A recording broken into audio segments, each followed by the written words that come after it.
All right, it's recording. So now. As I drop everything. First question. Okay. Who are you? State your name. Ooh, interview question. Like, who are you? Yes, who are you, Steven? I already told them your name, so you can tell them your name again. That's a fair point. My name's Steven. And who am I? I'm ridiculous. I love it. It's okay with me. Your best friend.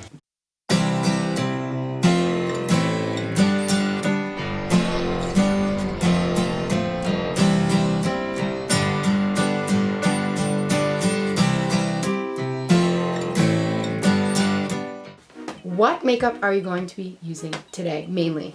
Foundation and concealer is Il Makiage. What do you call it? I have my E.L.F set, and then I have my James Charles eye brush set. I do have a lot of E.L.F stuff, which is funny because I have a mix of just like, some of it is the, where you go to Walgreens or whatever it might be, and then some of it's online stuff. I use whatever I think I like. Some people, who are very devoted to a brand, and me, I'm more devoted to a product. And what is your favorite product as of late? Oh, I just got all the Il Makiage stuff, and it's like rubbing BB cream in your skin. I don't know, it just disappears. Like, I can't tell that I have makeup on, that's why I'm obsessed with it. There are times when I like that like full makeup look with really heavy foundations and all that, just for the art form of it. I like that I can build to that rather than starting with that. If I'm, want to put a little bit of foundation on or something just to go to work, or, because we're having a bad skin day, something like that. And just a little bit of foundation or something, and especially because it matches itself really well, so it's not very obvious that I have it on, but sometimes you just want to look nice instead of looking like an art piece, whereas I do like that. I do like looking like a piece of museum art sometimes because it's, my makeup is very ridiculous, but sometimes I just want to look pretty for a day, and that's a very different thing, so I can do either with it, and that's why I like it so much. Cool beans. So, start doing your makeup and I'll ask you random questions. Love that. Love it.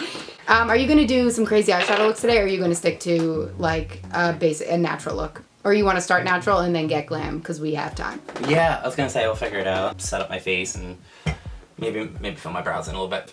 Because I do that all the time. I'll like start and be like, I'm going to do brown, and I'm like, and add a little black. And add a little glitter, and add some liner. It's actually amazing. I'm going to add this, and I'm going to do this. Maybe I'd seen a video, or maybe I'd seen something on Instagram that was inspirational. I'm like, ooh, you know what? Let me just do that and try, because the only way you actually learn to do it is when you do it. Like, you can watch it on a video a million times, and there are times when I will have a video here and I'll be doing that, but there's also times when I'm like, I'm just gonna try that. Yeah. Other times it's... Practice makes perfect, darling. Oh yeah, 100%, because you never know what you're gonna do, right? Alright, so let's get into it. Why not? Okay, Steven. So we're getting a little fancy here. Okay. Are you ready? Of course. My next question is, it's Pride Month, and I know you had a lot of things to say about it. What does Pride mean to you? Pride, pretty much, it means to me... I'm gonna start priming. No, definitely do it. We might as well do something. What primer are you using? Oh my god, I added a little too much, but it's okay. It's never actually... My face can be too pretty. What it means to me is the ability to just be who you are. So many other places around the world have not reached that point. Like, you hear about other countries and other places where all you have to do is be caught being gay and get killed. Like, not even just being able to be out in public and no one say anything, because any rule or anything like that, it's not gonna change anyone that's ignorant. But the ability to just be out there with a guy, maybe hold my hand and not be thrown in jail for it, because it's really not that long ago that someone could actually be jailed just for having a boyfriend, or it only hasn't been very long since we were able to get married legally.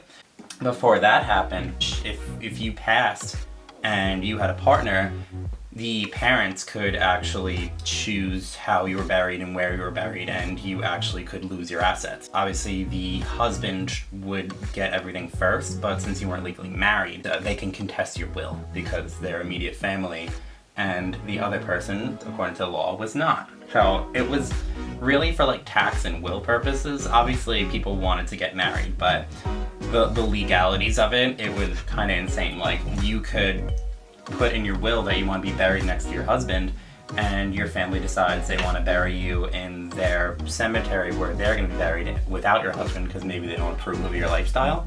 And and they could easily contest it because they're the next of kin. That's pretty much what I see of it. Being able to do what I want, I mean, not that I won't have criticism. I'm fine with criticism. I like criticism, whatever. I mean, it makes you stronger. I love the fact that people can criticize. The fact that people are able to have an opinion. That's kind of awesome. I mean, agree with me, don't agree with me. I don't really care. That's your prerogative, but the fact that people are able to do that without it being illegal, all you have to do is find your group of people, especially, whereas I go to, as you've seen, a lot of parties and I wear some extravagant makeup and things like that, and I can walk around the West Village or somewhere and there's still a risk, of course, of people maybe retaliating or something like that, because humans, but in general, it's very different than things were. Like, to be transsexual or to be anything like that was not seen as something that was real. Like, some states around our country still have conversion camps, which I think is insane, because, I mean, it's basically just electrocuting you until you just say, or you break down and say that you're not gay, but most of them actually wind up with trauma. They don't actually wind up being cured.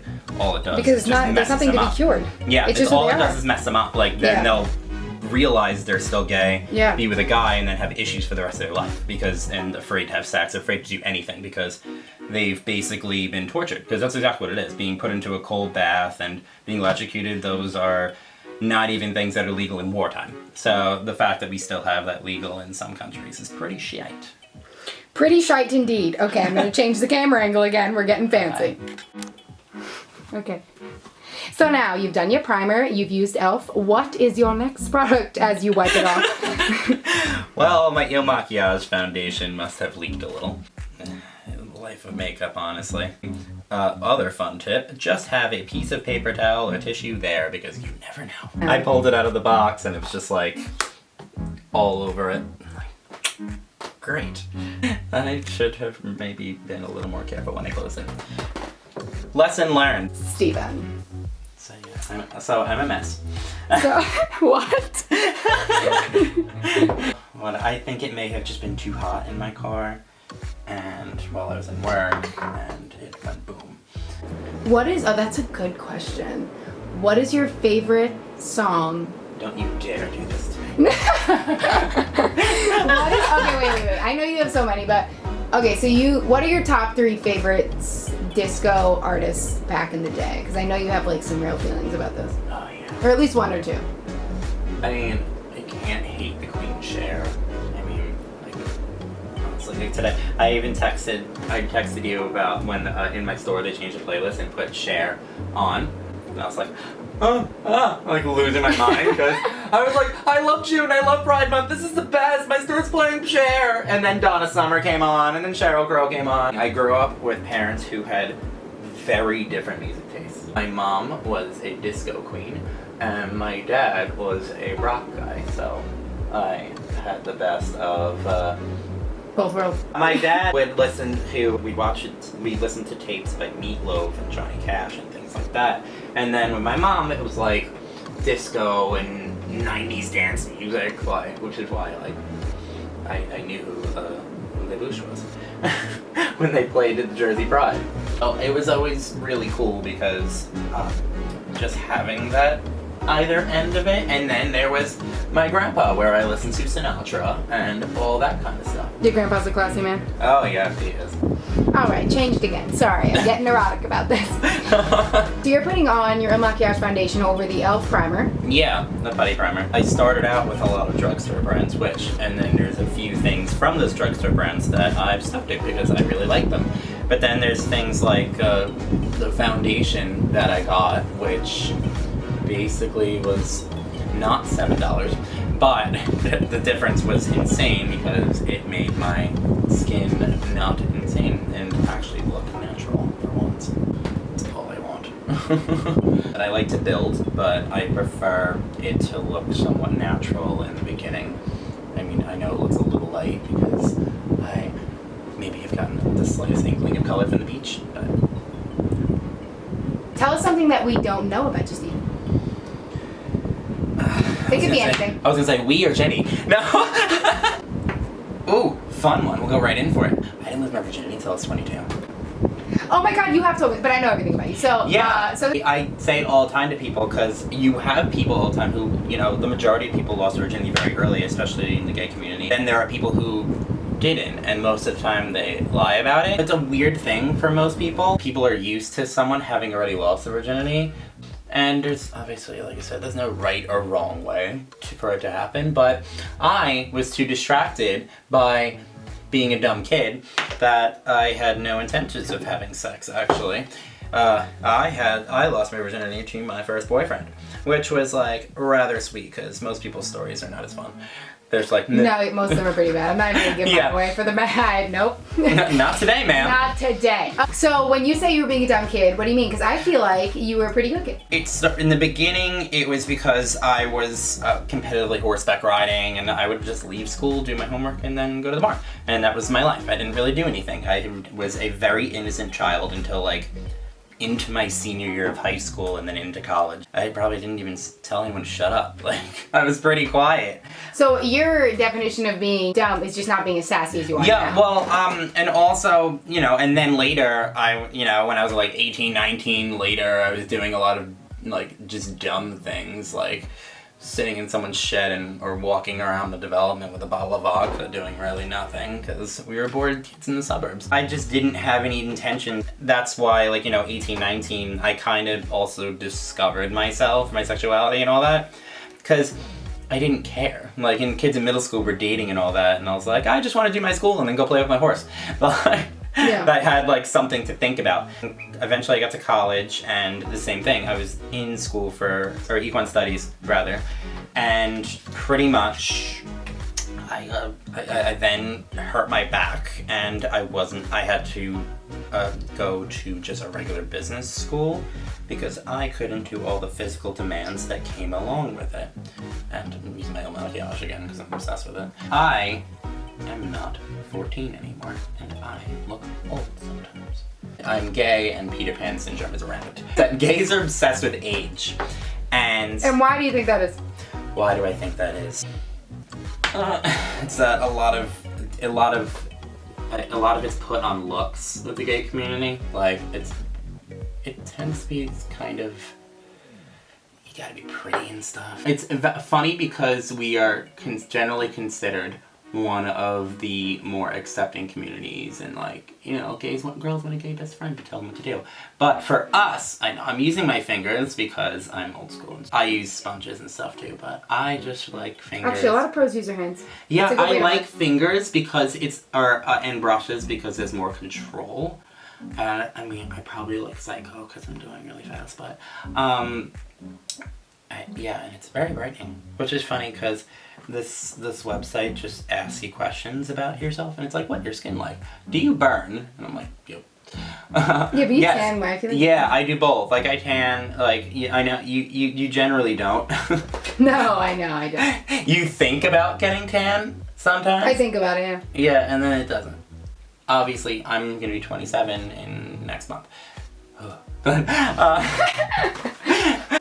the difference being I see people who are older, and it may just be because a lot of those people who were older did not come out until later in life and were just trying to fit in with the 22-year-olds and all that. But there's a lot, they just kind of control the community, the lower 20-somethings. Yeah, I have wrinkles on my face, so I like to try and, buff that out sometimes because I can't help but move my foreheads because I like making expressions. Next question. What is your favorite makeup style in history? I'm obsessed with Sissy's makeup. Just watching people like Edie Sedgwick and all the cool looks and all that they suppose. I mean, I'm obsessed with cat eyes. I just think it makes your eyes look so cool. Like, it's just so cool, I think. And now it's really come back again. A lot of the 60s style. I've seen some people have adapted it to, it's like a fox shape now that's like similar to a cat, but like using the shadow outward, but it draws its inspiration from the 60s. I think that's so amazing, is how we are kind of go back to something that was established, but we're modernizing it, because obviously we have products that are a little more advanced than the 1960s and adding different styles to it. I mean, we take inspiration from everything. Who is a model that inspires you the most? Oh, Niall DeMarco. He was deaf and he won America's Next Top Model. I just think that's amazing. Like, starting out being deaf and then winning a show like that is hard enough on its own, but it's just incredible. And also, like, he just seems like a really inspirational person. Every time you hear him talk, or every time he says, just puts out any kind of positive vibes, it just makes you feel good about your day. Oh, that's nice. Yeah. Alright, so one more question as you finish up your natural look. Yeah. What is something that you want to put out into the world, even if only 10 people see this video? What is something you really want to take away from this? Just do what makes you happy. If makeup makes you happy, just do it. Like, and obviously I'm no professional. I just like to do makeup. I find it fun. It's my creative outlet, and if you don't have some sort of outlet for your creativity or anything, you'll lose your mind. It's just a good way to keep your mind thinking and keeping yourself creative. Creative arts are essential, especially to kids and younger people, because the world's tough and you gotta have something positive to look forward to. Well, that's perfect. Thank you so much, Stephen, for doing a makeup routine.